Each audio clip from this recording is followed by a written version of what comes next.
O yung asawa nyo, 5,000 po. Sa child and siblings naman po na 21 pababa, 2,500 po. Okay po. Ito yung sasabi naman ng kasama kayo na permanent disablement or dismemberment due to accident. Ibig sabihin nito, hindi siya na aksidente gamit yung sa tricycle or sa motor. Example, nandun kayo sa may construction site, tapos biglang may tumama sa inyo na bato. Okay, nasa bahay lang kayo tapos tinamaan kayo ng bato. Ayun yung tinatawag na kapag kunyari naputol yung hita nyo or parts of the body nyo, may makukuha kayo kasi sa parts ng body natin, bawat parts niyan, merong halaga yan or meron yan bayad. Okay po? Ibig sabihin nun, up to 30,000 pesos.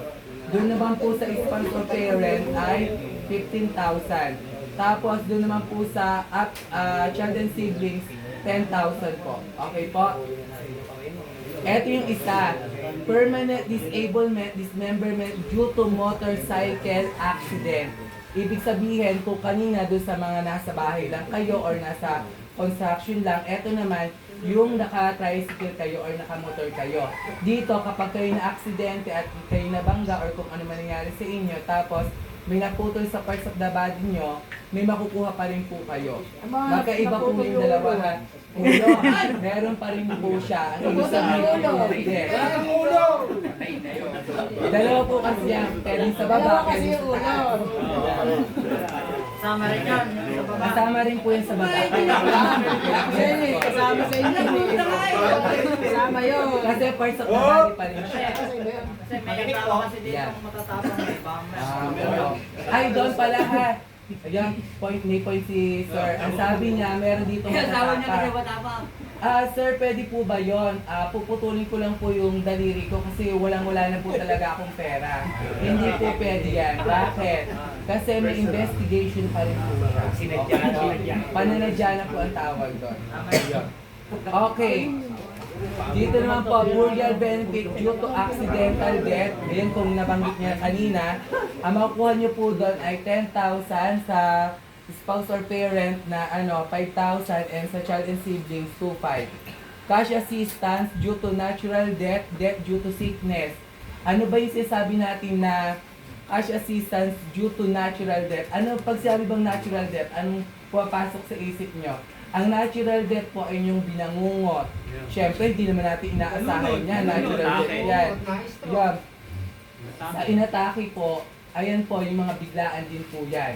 Kaya may makukuha pa rin po kayo dyan na 5,000 sa spouse or parent po, 2,500. Sa child and siblings po, 2,500. Fire assistance, ito po yung kapag nasunugan po kayo. Kapag nasunugan kayo, pag po kayo ay nangungupahan po, wala po yun ha. Kailangan po may sarili po kayong bahay. Okay po? Kailangan po yan, basta maaano po sa barangay, nasa inyo po talaga yun. Okay po? Diyan po ay 5,000. Education assistance for beneficiary due to accidental death. Ayun po yung anak nyo na may makukuha na 21 pababa po. Ang makukuha nyo po ay 2,500. Okay po. Ngayon, may tanong po ba tayo about po sa accident? Kasi meron po akong sabihin pa po. Hindi, yun po. Kung sa self-accident meron din, di ba? Pa? Yung sa self-accident, di ba? Bumangga sa poste. Yes, self-accident pa rin po siya. Tataka-taka. Pero ito lang po ha. Lahat naman po dito may lisensya, no?